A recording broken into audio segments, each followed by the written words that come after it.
Estamos con Claudio Lozano. Lozano, ¿qué opinión sobre, no sobre toda la ley, pero yo diría por lo menos el enfoque, qué va a pasar desde el punto de vista político con estas definiciones que hubo hoy? Bueno, en principio creo que supone seguir corriendo el eje de discusión de aquellas cosas que debieran ser el centro a cuestiones que no lo son, ¿no? O sea, seguimos debatiendo sobre si hay que flexibilizar más o menos el mercado laboral, cuando el debate principal es el que se planteaba en el otro bloque. Y cuando el mercado ya está 64% flexibilizado. Primero que está ya flexibilizado, con lo cual es un debate bizantino. Pero además, esto oculta el debate principal, que es la situación de emergencia social asociada a la degradación fenomenal de la estructura ocupacional argentina, con altos niveles de desempleo, con altos niveles de subempleo y con altos niveles de sobreempleo en el país, ¿no? Eso como primer elemento, como enfoque general. El segundo elemento que me preocupa es que el quórum se alcanzó a partir del ingreso a último momento del actual presidente de la Unión Industrial Argentina.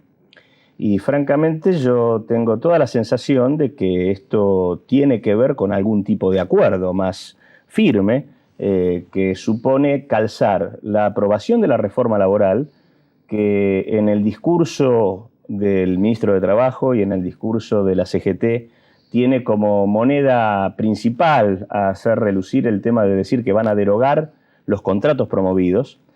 Yo creo que esto está fuertemente articulado con sancionar otra ley que tiene despacho ya y que está por ser discutida, que es la reforma impositiva, y donde lo que aparece es la propuesta de la reducción de los aportes patronales en 10 puntos.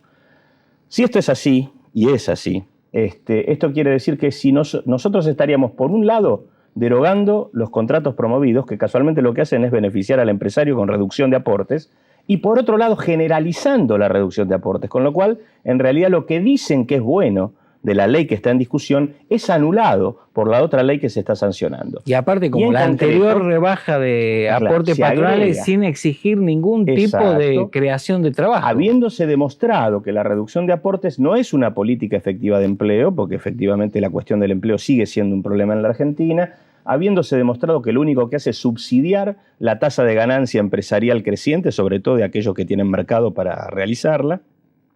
Y en tercer término, acá significa transferir ahora 2.700 millones de dólares de las arcas públicas y del sistema de seguridad social al sector empresarial. Y en concreto supone el colapso directamente del sistema público de previsión en un contexto en donde la crisis financiera internacional está dando lecciones todos los días sobre la fragilidad del sistema de las administradoras de fondos de jubilaciones y pensiones, que están cayendo de manera galopante en lo que son sus rentabilidades a partir de la crisis mundial, ¿no? O sea que creo que este es el tema que está planteado. Claudio, hay una relación directa entre esto y el tema por el cual hoy te habíamos invitado, que es este fenómeno que se está dando de decenas, más de un centenar de organizaciones sociales, organizaciones no gubernamentales, que están promoviendo un enfoque de defensor del pueblo. Bueno, tú eres uno de los que estas organizaciones candidatean para defensor del pueblo, hay otros que también están para adjuntos y demás, pero ¿cuál es el enfoque que preside la reflexión de todas estas organizaciones que aparte han hecho más de 2 o 3 plenarios muy, muy numerosos? Sí, efectivamente, en las últimas 3 semanas ha habido 3 actos diferentes, en todos los casos con una cantidad importante de gente.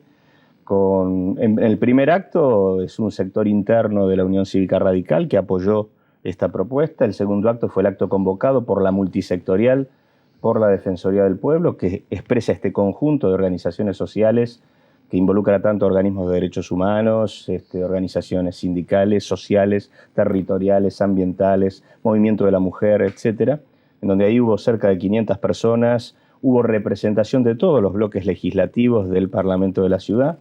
Y en tercer lugar, hubo la semana pasada, y hay otra esta semana, un acto similar en la zona del Bajo Flores, concretamente en el barrio Rivadavia y la Villa 1114. Y el enfoque básico es que nosotros entendemos que no se puede seguir sosteniendo una idea de un defensor del pueblo como una especie de presencia unipersonal, ¿no? O sea, nosotros no creemos mucho en algo que en alguna medida es un residuo de cuando nació este tipo de institución. Esta es una institución que viene de la etapa monárquica, no es una institución propia del sistema democrático, es una institución en donde había alguien que le contaba al rey lo que le pasaba a la gente. Y que de alguna manera tiene implícita en la idea de defensor del pueblo la idea de alguien que ayuda o asiste a alguien que está pasivo. Nosotros creemos que el pueblo, que eso no es así. Creemos que hay una vasta cantidad de acciones que de manera permanente y de manera organizada se llevan a cabo todos los días y cotidianamente para ejercer los derechos que la gente tiene, que esto lo hacen múltiples organizaciones en diferentes lugares de la ciudad, en diferentes temas, y que lo lógico es que un órgano de control comunitario, como es la Defensoría del Pueblo, ponga a su servicio sus recursos humanos, institucionales, económicos y políticos para potenciar ese trabajo.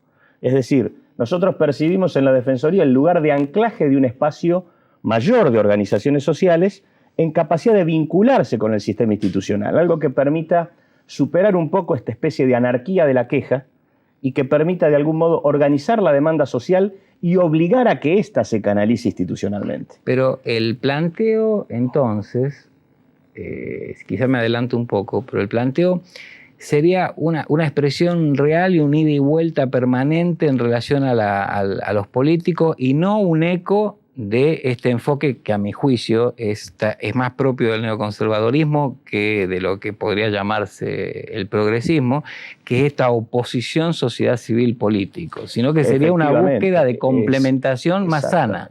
Sí, de complementación, de fortalecimiento del sistema institucional, de articular eso que decimos que siempre hay que articular, ¿no?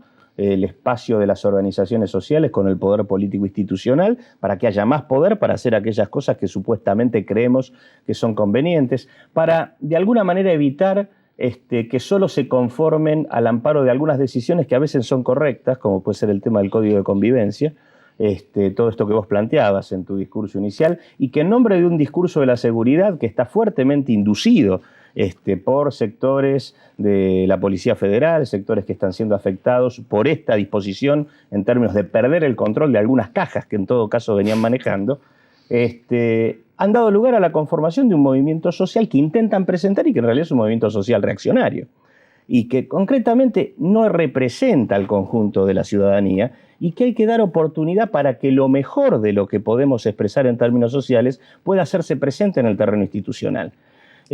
A mí me gustaría que sigas esta reflexión, porque parecía que es el bandazo, ¿no? O la caja o el purismo.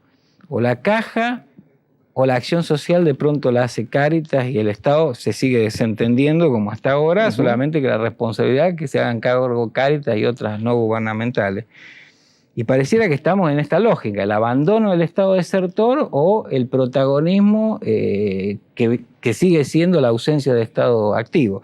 Pero esta frase de un artículo que fuiste autor junto con otro de los candidatos propuestos por la multisectorial, que me gustaría que me lo comentes, aunque sea someramente. En definitiva, para resocializar la política, hoy casi secuestrada y desaparecida en las mazmorras partidarias, y repolitizar la sociedad autosecuestrada y desaparecida en las mazmorras del individualismo y la indiferencia.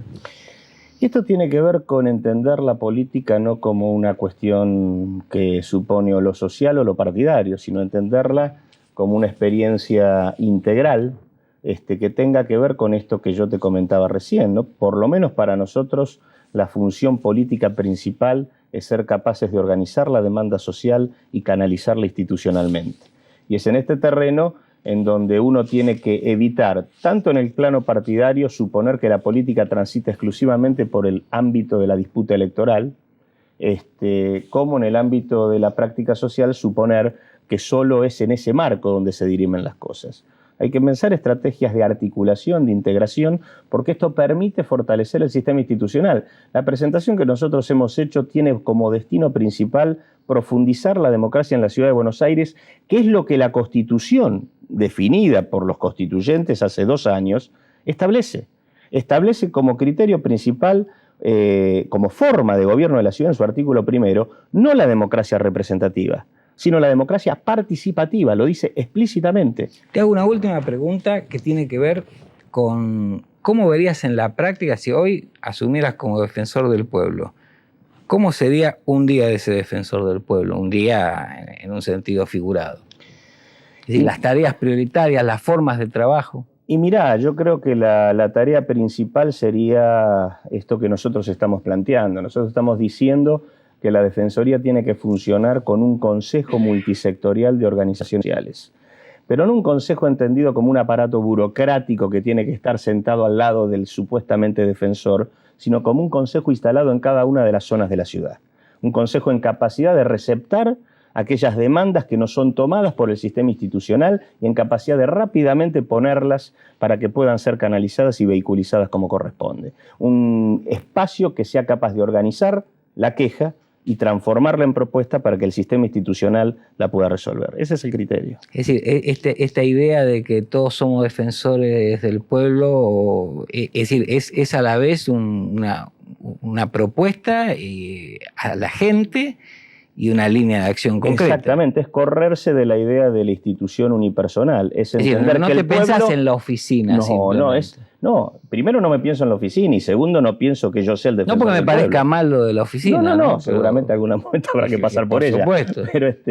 Pero digo, es correrse de la idea unipersonal. O sea, es definir con claridad que la idea de pueblo es esa energía que radica en nuestra comunidad cada vez que somos capaces de salirnos del lugar de la víctima y transformarnos en sujeto en capacidad de protagonizar y exigir nuestros derechos. Es decir, que es mucho más que simplemente que no sea un representante del partido político porque eso limita y mucho menos del oficial y demás, sino que es mucho más ambiciosa la propuesta, es poner en manos de la gente el ejercicio real de esta institución que creó la Constitución. Creemos que es la institución más adecuada para, transformarla en lugar de anclaje de una propuesta de esta naturaleza. Es también un órgano de control con cierta peculiaridad, es el órgano de control de la comunidad. Y lo que sí realmente tenemos como preocupación central es que realmente en esta ciudad de Buenos Aires, donde hay un presupuesto de 3.000 millones de dólares al año, todos los órganos de control todavía están pendientes. A mí me llama la atención. Hay una suerte de acefalía en este sentido muy importante. Me llama la atención, pero no te voy a pedir que me lo contestes porque vamos a leer algunos de los mensajes. Me llama la atención que en toda la cobertura periodística aparecen tantos nombres y algunos, como el tuyo, que están sustentados en este movimiento, no exista prácticamente, salvo para algunos, en ninguno de los medios masivos de difusión, diría yo, ¿no? Es para pensar, si a usted le parece. Leo los últimos mensajes. Javier de Flores, realmente una vergüenza que ocurra en este país caso de extrema pobreza, siendo viable un desarrollo con mayor justicia social. Amanda de Ciudadela felicita a Nadra por la mesa que ha generado hoy y por los invitados. La editorial fue muy buena, que siga adelante, gracias. Ramón de Caballito, 7 millones de argentinos que viven con 62 pesos por mes. ¿Cuál es el origen de esta afirmación? Datos oficiales, los señaló sobre base de la encuesta permanente de hogares. ¿De dónde provienen estos datos? Los señalamos y estaban las fuentes aladas. ¿Sí? INDEC. Me parece que saberlo es fundamental para darle veracidad al informe. Y felicita por el programa. Este es el asunto, por ahí pasó en medio de la conversación inadvertido, pero la base es sólida sobre informes oficiales. Lo que pasa es que cuando lo presentan otros datos como prioritarios. Bueno, Raúl de Constitución, bueno, a los diputados y hay otros más que ya estamos en el final del programa, pero le agradecemos. Pensamos que la conversación con Klimovsky aporta algunas reflexiones sobre lo cotidiano desde el ángulo de un filósofo científico de valía. Esta denuncia de los 7.200.000 argentinos que viven con 62 pesos, nosotros consideramos que este dato, no es una denuncia, pero es una denuncia de hecho, consideramos que es la base de discusión política en la Argentina. Con Lozano hablamos de la ley laboral y sobre todo de otro concepto de defensor del pueblo que francamente pensamos que está más cerca de lo que necesitamos y de lo que en general debe desarrollarse como formas participativas de democracia que lo que se está imponiendo. Hasta la próxima semana. Mi nombre es Alberto Nadra, esto es Política en Acción y los espero.